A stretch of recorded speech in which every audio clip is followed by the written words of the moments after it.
눈 표면에 눈물에 녹아있는 산소를 통해서 호흡을 하게 됩니다. 따라서 눈이 많이 건조하게 되면 눈 표면에 산소가 부족해지는 현상이 발생할 수밖에 없죠. 그렇다 보면 각막 대사 활동이 떨어질 수밖에 없는데, 네, 여러분 안녕하십니까? 유배란과의 베이철 원장입니다. 오늘은 지난번에 설명드린 안구 건조증의 원인에 이어서 두 번째인 안구건조증 치료법에 대해서 말씀드리려고 합니다. 특히 오늘 내용은 눈물의 각 층에 대해서 자세하게 살펴보도록 하겠습니다.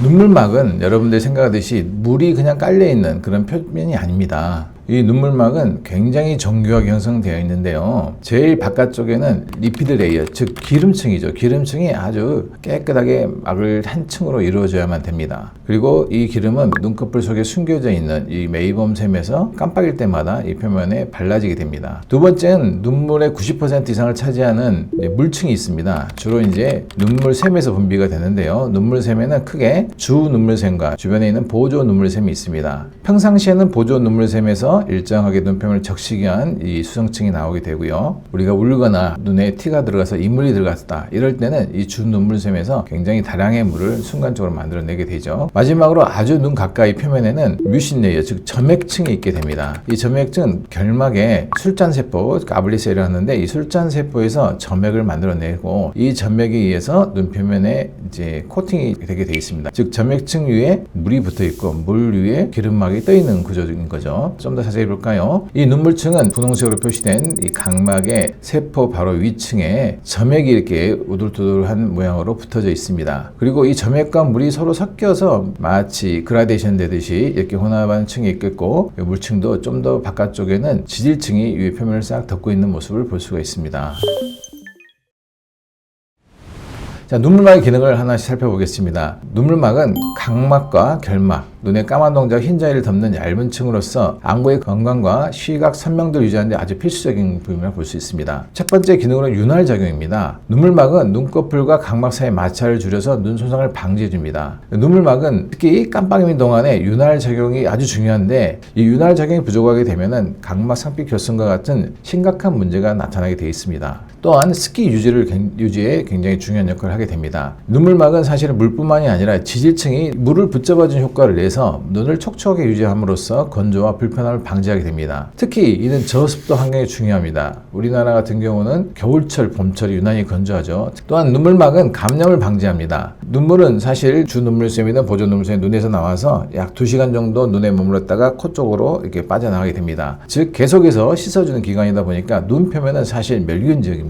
또한 눈물막에 갖고 있는 항균 물질, 즉 라이소잠이나 락토페린, 이뮤노글로빈 A 같은 걸 포함해서 감염으로부터 눈을 보호합니다. 따라서 눈은 계속적으로 수소를 보호하는 기능이 있는 거죠. 또한 눈물막은 눈 표면에 영양 공급을 합니다. 근데 특히 각막은 혈관이 없습니다. 그 각막 상피세포에 산소와 일부 영양소를 제공하는데 눈 표면에 눈물에 녹아있는 산소를 통해서 호흡을 하게 됩니다. 따라서 눈이 많이 건조하게 되면 눈 표면에 산소가 부족해지는 현상이 발생할 수밖에 없죠. 그렇다 보면 각막 대사 활동이 떨어질 수밖에 없는데, 이 눈물을 통해서 대사 활동을 지원하는 게 되는 거고, 또한 이 수정증은 산소뿐만 아니라 물과 전해질 단백질을 포함해서 영양 공급에 아주 중요한 역할을 담당하고 있다고 볼 수 있겠습니다.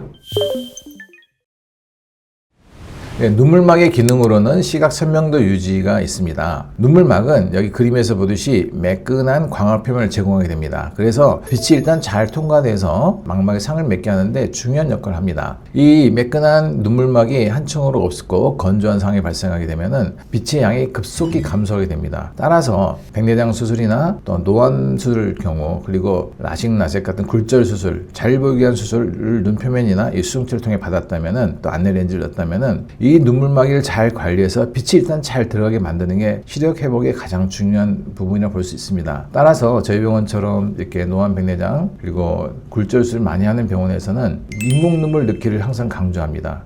인공 눈물 사용함으로써 이 매끈한 눈물막을 만들고 이 표면이 건강하게 유지시켜서 우리가 잘 보는데 일조를 하기 때문에 그렇습니다. 또한 눈물막은 폐기물 및 이물질 제거하는 데 아주 중요한 역할을 합니다. 눈물막은 눈 표면의 대사 폐기물과 또 외부에서 나오는 이물질 씻어내어서 눈 표면을 깨끗하게 유지합니다. 이거는 깜빡임과 함께 작용하여서 먼지, 알레르기 유발 물질 등을 수시로 제거하고 또 매 2시간마다 눈물을 새로 완전히 교체를 해서 눈 표면에 해를 주는 물질들이 남아있지 않도록 청결하게 유지하는 작용을 하게 됩니다. 또한 눈물막은 눈 표면에 산도나 삼투압의 균형을 조절합니다. 눈 표면의 산도와 삼투압 균형 유지를 위해서 유지하여서 세포의 건강을 지원하게 돼 있고, 특히 양구증이 많이 심하게 되면 눈 표면 눈물의 농도나 첨도 그리고 안에 산도가 변하게 됩니다. 그로 인해서 격렬한 자극감, 자결감, 여러 가지 증상을 유발할 수 있습니다. 이런 부분에서도 눈물의 적절한 기능이 필요한 겁니다.